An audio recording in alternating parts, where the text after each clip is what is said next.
Welcome back, guys. This is Nightclover with the Elderly Nerd Crew coming at you with a review from the Netflix original movie, The Silence. The Silence is a 2019 horror-based film that was released on April the 10th. And it surrounds a family with a 13-year-old deaf daughter who unfortunately became deaf during a car accident. What happens earlier in the movie is you'll see these legendary creatures are released from a cave system, and nobody has ever seen these creatures before. The creatures take action and start going after people and start killing people around the world, and this family tries to find ways to take refuge. Unfortunately, on the way to wherever they're headed to, it just doesn't work out as planned, as most of the time that's the case in most movies. The family ends up losing a friend on the way. I'm not going to give too much away on this movie because I don't want to take the fact away that you might not have seen it, so you might want to see it. So I'm not going to give no spoilers.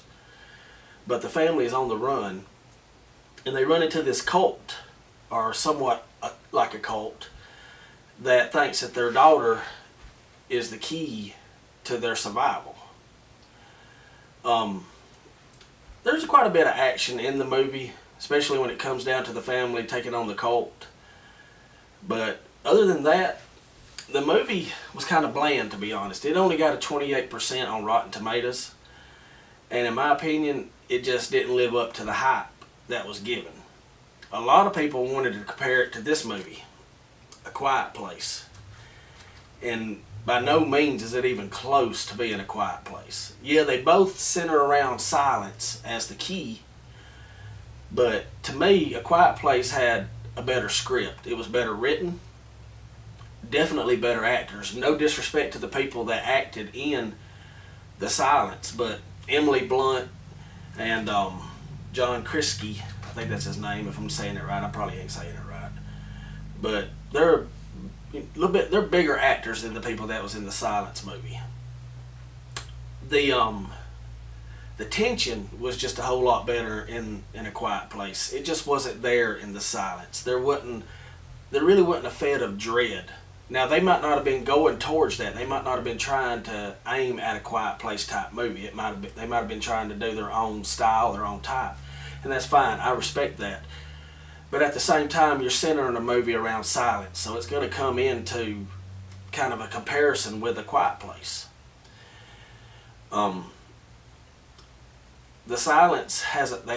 family in Silence has a 13-year-old daughter who is deaf. I don't know if I said this or not, but she became deaf at 13. Well, she became deaf earlier in her life due to a car accident. Now, she can still talk fine, but she has to do sign language to understand what's going on. And around that becomes kind of the tricks to it, because she doesn't know if she's making noise by doing certain things, so people have to kind of keep an eye on her family of course, and make sure she's not making no noise. There's some pretty good scenes in the movie. The fight with the cult is pretty good. There's a drugstore scene where they have to go to the drugstore. That's a real good scene. But other than that, it really wasn't all it was cracked up to be, like what I thought it would be.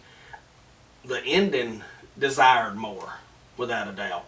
It just felt flat at the end. Like there had to be more to it. Netflix has to be coming up with an idea for a second part of the movie or something, because it didn't feel right. It ended too quick.